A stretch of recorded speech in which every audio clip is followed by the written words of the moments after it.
আসসালামু আলাইকুম। সবাই নিশ্চয়ই ভালো আছেন। আলহামদুলিল্লাহ আমরা সবাই ভালো আছি। এটা ছিল শুক্রবার। গতকাল রাতে ঘুমটা বেশ ভালোই হয়েছে স্বর্ণার বাসায়। তো সকালবেলা উঠে সবাই এখন যাচ্ছি লাকিপার বাসায়। তো জসিম ভাই বলল যে লাকিপার বাসায় যাওয়ার আগে আমরা বাইরে একটা রেস্টুরেন্টে সবাই মিলে ব্রেকফাস্ট করব। তো তার বাসার কাছে একটা ভালো রেস্টুরেন্ট আছে নাকি। তো সেখানের খাবারও নাকি অনেক ভালো। তো আমরা সবাই চলে আসলাম সেই রেস্টুরেন্টে। তো বাইরে তো সেভাবে সকালবেলা ব্রেকফাস্ট করা হয় না।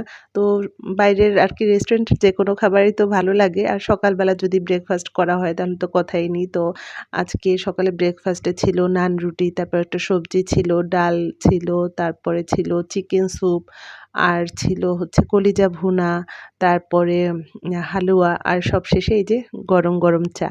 তো এরপরে আমরা খাচ্ছিলাম আর ভাবছিলাম যে আমরা এত সময় এখানে, বাবা একবারও ফোন দিল না। ওইদিকে বাবা বেশ কয়েকবার ফোন দিয়েছে, কিন্তু এই আমরা যে রেস্টুরেন্টে ছিলাম সেখানে নেট ছিল না। যার কারণে আমাদের ফোনে কোনো ফোন আসেনি। তো পরে শুনলাম যে বাবা অনেকবার ফোন দিয়েছে। শুক্রবার হওয়ার কারণে রাস্তাঘাটে কোনো জ্যাম ছিল না। খুব তাড়াতাড়ি আমরা বাসায় চলে এসেছি। তো এরপরে আরফানের নানা ভাই এসেছে। তো আমি আঙ্কেলকে এখানে মিষ্টি দিয়েছি। কি করো? ওহ ওহ তরমুজ ওজন বেশি, তরমুজ উঁচু করতে পারে না।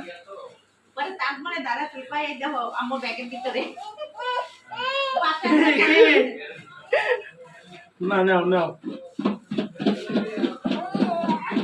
আনো আনো, নিয়ে আসো নিয়ে আসো।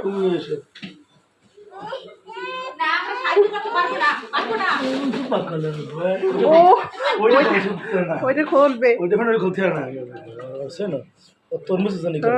ফুপুর কি আছে ওইটার মধ্যে? আমি কইলাম না যে ও ভিতরে ওগুলা ধরতেছে, তরমুজটা ধরতে সামনে। আমরা চোর, আমরা বুঝিনি, আমরা তোদের ধরা খেয়ে গেলাম। এখন সকাল 11:30 বাজে। বাসায় আমার খালা শাশুড়ি এসেছে। তো লাকিপার বাসায় তো অনেক মিষ্টি, ফ্রিজে জায়গা নেই মিষ্টি রাখার। তো আমি খালাম্মাকে আমাদের বরিশাল থেকে আনা মিষ্টি খেতে দিলাম, কারণ ঢাকার মিষ্টি তো তারা সবসময় খায়ই। বরিশাল যে আবার কবে যাবে, বরিশালে আসলে কবে যে আবার খালাম্মাকে বরিশালি মিষ্টি খাওয়াতে পারবো তো জানি না। অনেক দিন হয়েছে সে বরিশালে আসে না। অনেক দিন পর খালাম্মাকে দেখে ভালো লাগলো। তো এদিকে আবার আফিফা পেয়ারা মাখিয়েছিল, সবাই এখানে আর কি তেঁতুল দেয়া ছিল, সবাই এখানে পেয়ারা মাখানো খাচ্ছিল। তো ছেলেরা সবাই মসজিদে চলে গিয়েছে নামাজ পড়তে। আর কিছুক্ষণ পরে আমরা সবাই নিচে যাব। আরফান, এই দেখো। এর মাঝে বাসায় অনেকে চলে এসেছে, আর ছেলেরাও নামাজ পড়ে মসজিদ থেকে চলে এসেছে। আর কিছুক্ষণ পরেই সবাই চলে আসবে। তো এখানে টেবিল সাজানো হচ্ছিল, এখানেই সবাই দুপুরে খাওয়া দাওয়া করবে। তো আপনাদের ভাইয়া জসিম ভাই এখানে কথা বলছিল, তারাও নামাজ পড়ে চলে এসেছে। আপনারা তো জানেনই, এর আগের ব্লগে তো আপনাদেরকে বলেছি যে আমার ননার নতুন ফ্ল্যাটে ওঠার কারণে আমরা সবাই ঢাকায় এসেছি। তো আজকে শুক্রবার, হুজুর একটু দোয়া পড়বে, আমরা সবাই একসঙ্গে হয়েছি। ঢাকায় আমাদের কাছাকাছি আত্মীয় স্বজন যারা আছে সবাইকেই বলা হয়েছে, অনেকে এসেছে। তো সবার সঙ্গে অনেকদিন পর দেখা হলো, ভালোই লাগছে। তো এখানে আমরা মেয়েরা সবাই এই টেবিলটায় বসবো। এই টেবিলটা অনেক বড়। তো আমরা মেয়েরা যারা আছি এই টেবিলেই হয়ে যাবে। এখনও আর কি সবাই এসে পৌঁছায়নি। তো জাহাঙ্গীর মামা তাদের জন্য অপেক্ষা করছিলাম, মালা মামি, আদ্রিতা ওদেরও আসার কথা ছিল। তো ওদের জন্য আমরা অপেক্ষা করছিলাম। তো ওরা তখনও আসেনি। তো আমরা এখানে সবাই একসঙ্গে খেতে বসেছি। আর ওই সাইডে হচ্ছে সব ছেলেরা বসবে।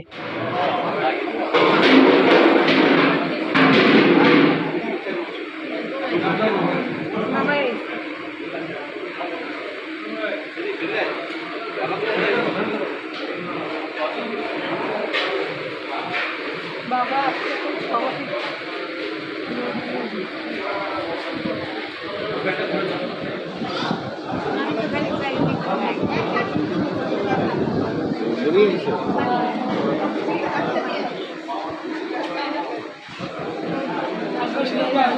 আকবর কাকাও তো আসছে।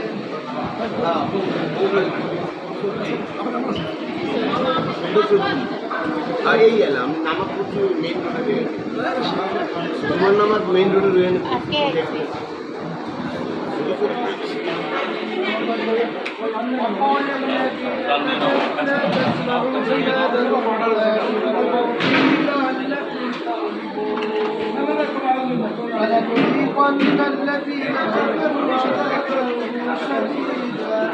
ولنجزينهم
এবারে সকল পুরুষগুলোকে আল্লাহ তুমি মসজিদমুখী করে দাও, সকল মা বোনগুলোকে আউয়াল ওয়াক্তে নামাজ আদায়কারী হিসেবে তুমি কবুল মঞ্জুর করে নাও।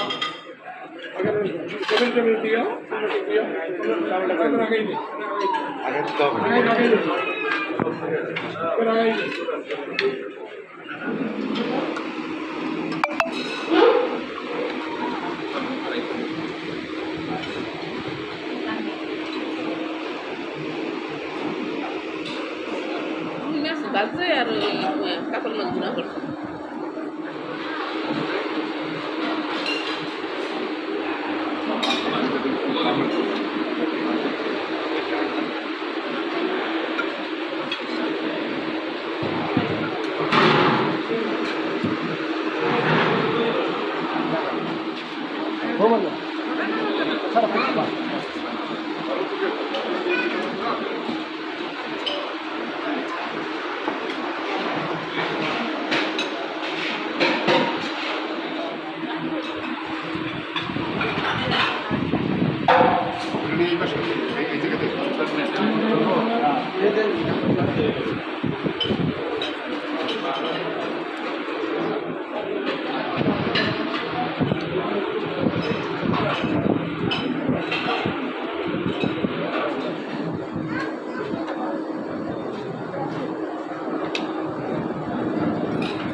ওইটা একটা ফ্লোর মিলে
জায়ানের বড় ফুপু এখন চলে যাচ্ছে। জায়ানের দাদা বাসায় সবাই এসেছে। তো অনেক দিন পর বড়াপ্পার সঙ্গে দেখা হলো, নিকিতার সঙ্গে দেখা হয়েছে।